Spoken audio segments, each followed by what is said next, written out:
Hello दोस्तों, स्वागत है आप सभी एक नई वीडियो में। आज जो हम टॉपिक कवर करने जा रहे हैं उसका नाम है गायनेकोलॉजिकल साइटोलॉजी। जितने भी हमारे गायनेकोलॉजिकल सैंपल्स होते हैं जो सर्विक्स और वजाइना से कलेक्ट किए जाते हैं, उनका कलेक्शन कैसे होता है हम उसके बारे में भी डिटेल में पढ़ेंगे। तो प्लीज़ वीडियो को लाइक शेयर सब्सक्राइब जरूर करें। तो स्टार्ट करते हैं। सबसे पहले हम गायनेकोलॉजिकल साइटोलॉजी यूज़ किस लिए होती है। Detection of malignancy, mainly cancer of cervix. तो ये कैंसर के लिए जनरली यूज़ होती है, जो सर्विक्स का कैंसर होता है उसको आइडेंटिफाई करने के लिए यूज़ होती है। Second, assessment of hormonal activity.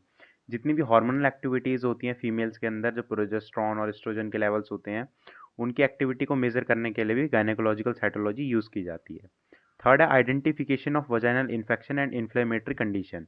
तो आइडेंटिफिकेशन के लिए भी होती है, वजाइना में जो इन्फेक्शन होता है उसके, या फिर कोई भी क्या कहते हैं स्वेलिंग वाली कंडीशन होती है, उसे मेजर करने के लिए। फोर्थ है diagnosis of pre cancerous. Cancer के पहले की स्टेट को डिटेक्ट करने के लिए भी गायनेकोलॉजिकल साइटोलॉजी का यूज़ किया जाता है।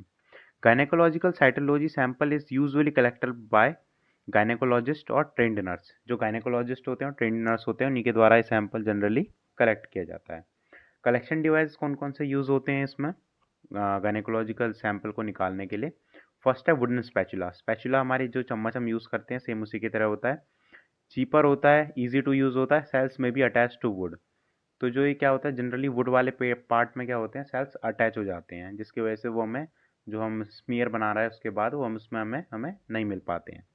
तो हम क्या इस जगह यूज़ करते हैं, इसकी जगह प्लास्टिक का स्पैचुला यूज़ करते हैं। कॉस्टलियर होता है वुड से, लेकिन नॉन स्टिकी होता है, कोई भी सेल इसमें अटैच नहीं हो पाते हैं। थर्ड है एंडो सर्वाइकल ब्रश। जो सर्विक्स वाला एरिया होता है उसके अंदर के लिए ब्रश यूज़ किया जाता है सैंपल को कलेक्ट करने के लिए। सैंपल तो इजीली कलेक्ट हो जाता है, लेकिन ट्रॉमेटिक होता है, क्योंकि जो उसके ब्रीसल्स हैं, आगे का जो पार्ट होता है, वो थोड़ा स्टिफ होता है, मतलब थोड़ा कठोर होता है। Fourth cervical brush. सर्वाइकल में यूज़ करने के लिए ब्रश यूज़ होता है, mainly use for liquid based cytology. जो हम एलबीसी के सैंपल आते हैं लैब्स में, उनके लिए हम सर्वाइकल ब्रश का यूज़ करते हैं। Obtain sample from both ecto and endo cervical material. तो कौन कौन से सैंपल जो हमारे एक्टो सर्विक्स वाले या फिर हमारे एंडो सर्विक्स वाले एरिया से कलेक्ट किया जाता है, उसके लिए सर्वाइकल ब्रश का यूज़ होता है। Costlier then the above devices. ये जो अभी हमने तीन अलग डिवाइसेस की बात की है, उससे ज़्यादा महंगा होता है हमारा सर्वाइकल ब्रश। कलेक्शन देखते हैं। Keep the patient in dorsolithotomy position. Patient को कैसे रखा जाता है, डॉर्सोलिथोटोमी पोजीशन में रखा जाता है, उसके बैक के थ्रू से लेटाया जाता है और उसके लेग्स को ऊपर रेस्ट कराया जाता है, ताकि जो उसका वजाइना वाला पार्ट होता है वो इजीली एक्सेसिबल हो हमारे गायनेकोलॉजिस्ट और ट्रेंड नर्सेस के लिए। वजाइना को क्लीन किया जाता है वेट स्वैप से, कोई भी जेली या फिर लुब्रिकेंट का यूज़ नहीं किया जाता है। Introduce a speculum to visualise the cervix. Cervix को अच्छे से देखने के लिए क्या करा जाता है, स्पैकुलम का यूज़ किया जाता है, क्लिप की तरह होता है, ताकि जो हमारा स्पैचुला है या फिर कोई भी ब्रश है, वो इजीली एक्सेस हो पाए वजाइना के through. Inspect both the endo cervix and transformation zone. तो क्या कहते हैं, एक्टो सर्विक्स का जो भी पार्ट होता है उसे और ट्रांसफॉर्मेशन जोन को अच्छे से देखा जाता है।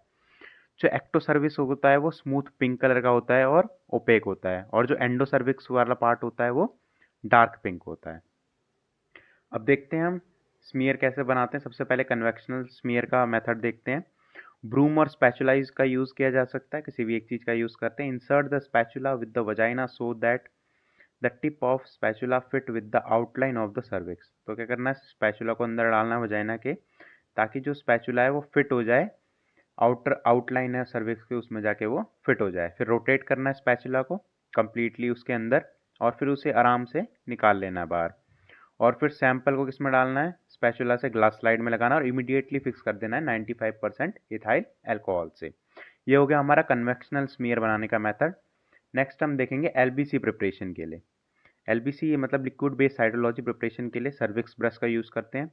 Introduce the central part of the broom into the endo cervical canal so the shorter bristles of the broom touch the ecto cervix. तो क्या करना है, जो सेंट्रल पार्ट होता है ब्रूम का, मतलब जो ब्रश का सेंट्रल पार्ट होता है, उसे एंडो सर्वाइकल कैनाल में डालना होता है, ताकि जो शॉर्टर ब्रिसल्स हैं वो एक्टो सर्विस को जाके टच करें। वहाँ पे उस ब्रूम को 4-5 टाइम्स हम रोटेट करते हैं क्लॉकवाइज डायरेक्शन में, और फिर ब्रूम को बाहर निकाल के स्लाइड में निकाल के, और फिर उसे फिक्सेटिव डाल के उसे फिक्स कर लेते हैं। लेबल द ग्लास स्लाइड और द वायल। फिर लेबल कर लेते हैं ग्लास साइड या फिर वायल को। तो हम इसमें से हम क्या क्या किस किस टाइप के स्मीयर या फिर बना सकते हैं इससे। फर्स्ट है वजाइनल स्मीयर। वजाइना से जो भी सैंपल कलेक्ट होता है बॉल से स्पैचुला के थ्रू, उससे हम क्या करते हैं, स्मीयर बना देते हैं। सेकंड है एंडोमेट्रियल एस्पिरेशन स्मीयर। इसमें क्या करते हैं, कैन्यूला को डाला जाता है, फिर सिरिंज को अंदर जाना जाता है और एस्पायरेशन के थ्रू, जैसे हमारी नीडल यूज़ करते हैं सेम उसी थ्रू से जो अंदर स्मीयर वाला मतलब जो स्पेसिमेन होता है उसे कलेक्ट किया जाता है। थर्ड है cervix smear. The collection is made at the junction of transformation zone of the columnar epithelium by visualizing the cervix. Cervix का अच्छे से एग्जामिन किया जाता है और जो उसका कॉलमनार एपिथेलियम वाला पार्ट होता है वहाँ से कलेक्ट किया जाता है।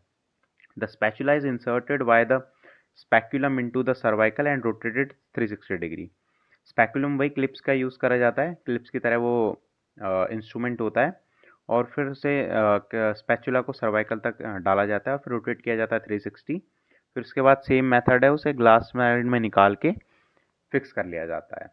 सो थैंक यू गाइस, इस वीडियो में इतना ही। जल्दी मिलते हैं नेक्स्ट वीडियो में। Thank you.